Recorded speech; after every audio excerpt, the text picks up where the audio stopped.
orang Kupang bilang ribuan besar. Iya, jadi adik mayat ada yang sudah kritis, termasuk beliau. Jadi di angka-buang saya di atas kapal. Jadi waktu kasih naik dari dalam laut itu, dia punya kaki tergesek dengan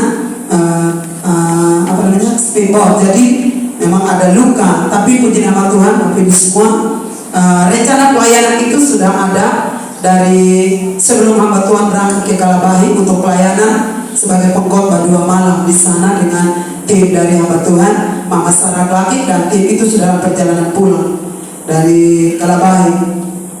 Hamba Tuhan harus khotbah di sana 2 hari 2 malam, tapi musibah terjadi di tengah laut di Naik Liu sehingga hamba Tuhan tidak sampai di sana. Puji nama Tuhan, Bapak Ibu semua diberkati oleh Tuhan.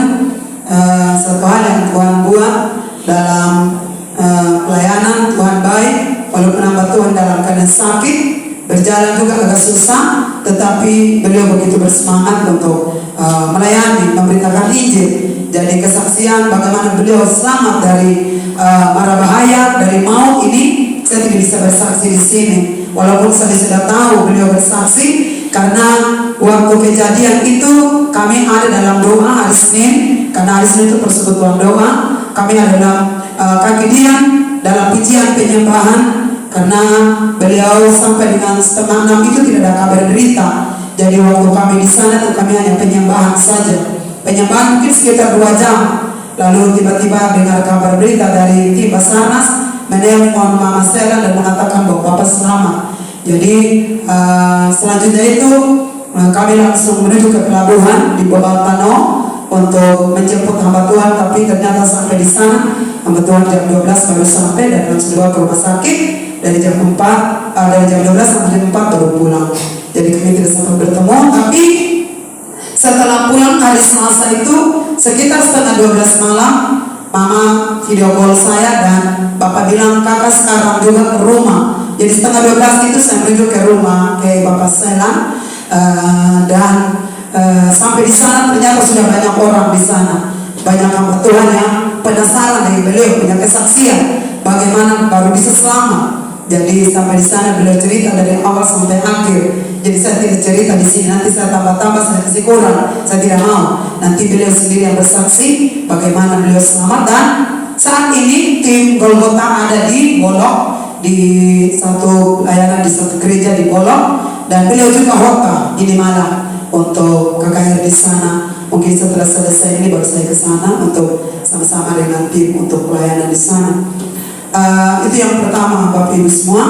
Yang kedua, saya ingin bersaksi sedikit tentang sesuatu yang saya alami. Bapak semua, sudah 6 tahun saya menikah. Kemarin dalam tahun ini usia ulang tahun yang ke-6. Dan ada satu kejadian yang saya alami yang saya tidak pernah cerita di siapapun. Dan hari ini saya ingin saksikan di sini tanpa menjelek-jelekan siapapun. Bapak Mama semua, waktu hari peminangan saya itu terlalu banyak hamba Tuhan yang datang, dan itu keluarga sampai kaget, ini orang dong dari mana? Karena ada yang diundang dan ada yang tidak diundang.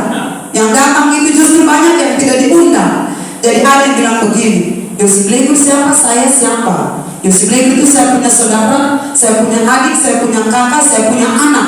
Tidak diundang juga saya datang, karena kami sudah satu dalam keluarga Allah. Bapak, saya punya bapak saksi ada, Bapak Burini ada, suami punya bapak saksi. Jadi tahu persis waktu itu manusia begitu banyak sampai keluarga juga heran, saudara. Nah, Bapak Mama semua yang berkati oleh Tuhan, mujizat Tuhan kerjakan itu, Tuhan buat perkara sampai keluarga juga tak hebat. Karena yang kasih pakai saya mulai dari prewedding sampai dengan selesai pemberkatan nikah, sampai selesai resepsi, dari gereja sampai di kamar pengantin dekorasi itu saya tidak kasih keluar uang 1 rupiah pun. Keluarga sampai heran, kalau minta ini orang dari mana kok sampai bayar? Sekarang ini kalau begitu bayar 7-8 juta, bisa 10 juta, kok ini tidak bayar sama sekali begitu. Jadi akhirnya Bapak Mama semua, saya bilang ini hanya kemurahan Tuhan, bukan karena saya.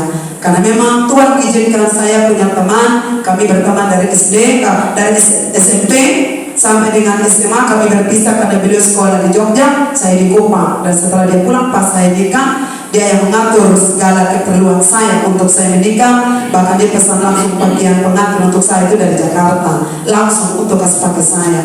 Jadi Bapak semua, dalam waktu peminangan itu sekian banyak orang yang hadir.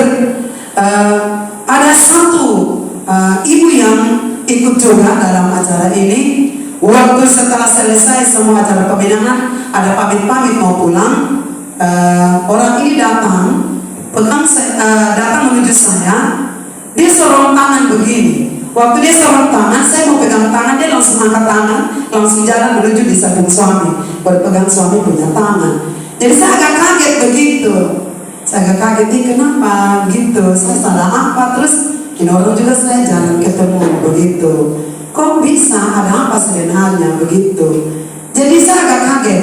Dan saya hanya bertanda tanya, ada apa begitu sebenarnya? Kok saya diperlakukan seperti begini? Terus Bapak Mama semua, berjalannya waktu pada 2 minggu atau 3 minggu yang lalu, 1 bulan lalu kalau tidak salah, dalam sebuah persekutuan doa, saya ketemu lagi dengan hamba Tuhan ini, orang ini. Setelah selesai persekutuan doa, karena saya buru-buru mau ada pelayanan lagi di satu tempat jam 7 malam, saya sudah siap diri untuk mau jalan cepat-cepat. Lalu dia bilang begini, kakak jangan jalan dulu, lalu datang dulu kakak. Nah, beliau ini sudah duduk dari ketua persekutuan doa. Lalu beliau bilang begini, mama tolong berdoa kasih beta dulu. Saya ini ada marah ke Yusi selama ini. Sudah 5 tahun berjalan ini. Selama ini saya ada marah ke Yusi. Saya udah begini, mama ini marah-marah. Orang ada sayang-sayang baru marah-marah beta. Nah, saya satu orang tidak suka yang begitu, tidak suka dendam-dendam dengan orang. Akar pahit orang bisa, paling tidak bisa. Karena saya melayani Tuhan, saya tidak mau munafik di hadapan Tuhan. Jadi saya langsung pukul mama, mama ini orang ada sayang-sayang baru. Orang kau anggap seperti orang tua rohani baru marah-marah terus. Jadi saya bilang gimana? Jadi hamba Tuhan ketua persekutuan doa tanya, mama kenapa marah ke Yosi? Jadi bilang sudah tahu, pokoknya dia suka dia sah. Lihat di muka beta suka, tahu kenapa? Ini terlalu lama beta simpan ini kebencian. Selama ini kita ada baik-baik nih, ternyata ada simpan kebencian. Dia selalu bilang, mama berhenti sudah, kau marah-marah melayani Tuhan juga marah-marah orang tanpa sebab nih. Saya langsung begitu, mama agak kaget. Lalu beliau pegang saya punya tangan, ambil saya punya tangan, langsung cium saya punya tangan. Sebentar ini orang tua. Saya langsung, mama jangan. Saya rasa tidak enak begitu, jangan mama. Kau tahu ada baik-baik ada saya cinta kok kuat dengan mama baru mama marah-marah saya ini.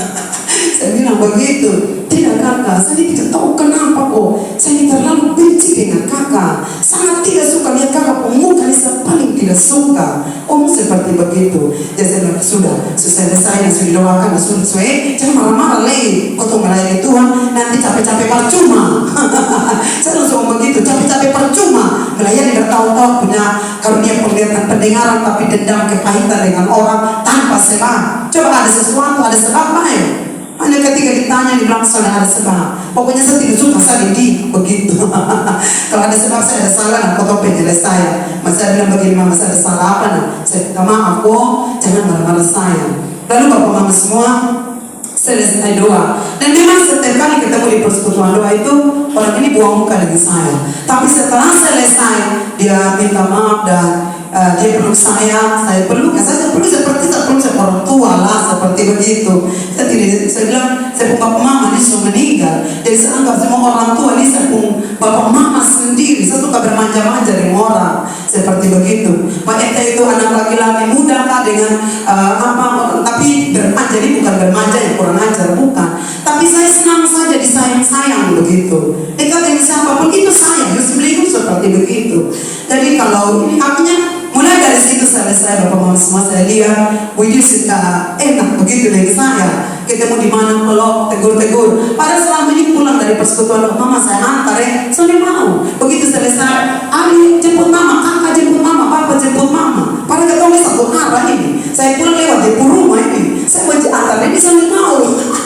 Tapi setelah selesai itu dia yang angkat adik mama, dengan senang hati, cita-cita itu berkat untuk saya, antar orang Tuhan. Jadi mama sempat berkata Tuhan melalui kesaksian ini seperti tadi saya bilang, jangan sampai kita capek-capek percuma. Terakhir Tuhan lebih semakin lalu dendam, kesuma, kepahitan tanpa sebab dalam diri kita dengan seseorang, apalagi dia hamba Tuhan yang lain. Jangan.